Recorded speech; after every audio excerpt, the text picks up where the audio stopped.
Sector આજના દિવસે ફોકસમાં રહેવાના છે એના પર વાત કરી લઈએ તો ટેક્સટાઇલ સેક્ટર પણ આજે ફોકસમાં થોડું કદાચ રહેતું દેખાઈ શકે, કારણ કે જો એક તરફ આપણને ટેરિફને લઈને ટેક્સટાઇલ સેક્ટરને એક મોટો ફટકો પડ્યો છે, પરંતુ સરકાર અહીંયાથી થોડો ટેકો આપવાનો પ્રયાસ કરી રહી છે, જેના ભાગરૂપે ઓલરેડી સરકારે એક વખત જે કોટનના ભાવ છે, કોટનની આયાત છે એના પરની ડ્યુટી હટાવી હતી. હવે અત્યારે PLIના માટેની જે આવેદન કરવાની જે સમય મર્યાદા હતી એ પણ વધારી દેવામાં આવી છે.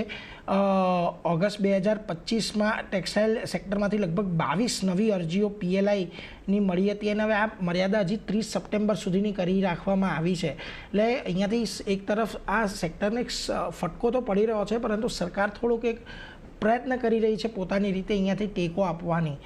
તપનજી, આમ તો આપણે જોઈએ તો ટેક્સટાઇલ સેક્ટરની અંદર આ સમાચારો બાદ આપણને ખાસો એવો ઘટાડો આવતો જોવા મળી ગયો છે. હજી પણ ક્લેરિટી નથી, પરંતુ સરકારના જે પગલાં છે તમને લાગે છે કે એનાથી કોઈક વધારે મોટો ટેકો મળશે કે થોડી રાહત મળવાના અંદેશા અત્યારે બની રહ્યા છે? કહેવું મુશ્કેલ છે, કેમ કે આ જે તમારું એક્સપોર્ટ સડનલી બંધ થઈ જાય તો એનો ફટકો તો બહુ મોટો પડે ક્વાર્ટરલી રિઝલ્ટ્સમાં, તમને ખબર છે.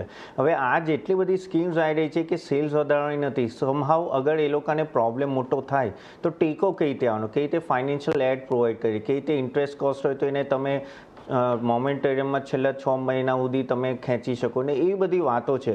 પણ સેલ્સ વધારવાની વાતો નથી. અગર તમારે કોઈનું પણ 30% એક્સપોર્ટ થતું હોય યુએસમાં અને અગર એ બંધ થતું હોય તો તમારે બીજી કોઈ કન્ટ્રીમાં શિફ્ટ કરવું પડે. હવે એ આપણે વાત કરી છે ગવર્મેન્ટે કે બીજી 40 કન્ટ્રી એ શોધી વાત ચાલી રહી છે, પણ એટલું ઇઝી નથી કે તમે યુએસથી સડનલી બીજા કન્ટ્રીમાં સેલ કરવા લાગો કે એક્સપોર્ટ કરવા લાગો.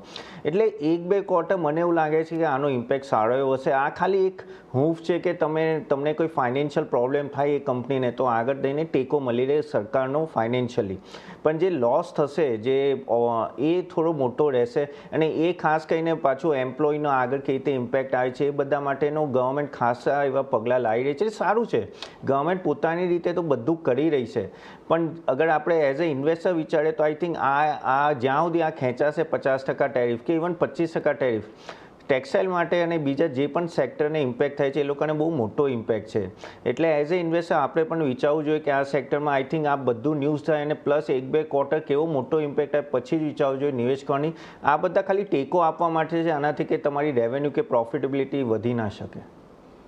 એટલે જો ખાસ કરીને આનાથી કોઈ બહુ મોટા કોઈ ફરક નહીં પડે, પરંતુ એક થોડીક રાહત, થોડોક ટેકો ચોક્કસથી આપણને મળતો દેખાશે. એટલે એના પર એક નજર અહીંયાથી ખાસ કરીને રાખતા રહેવાનું છે.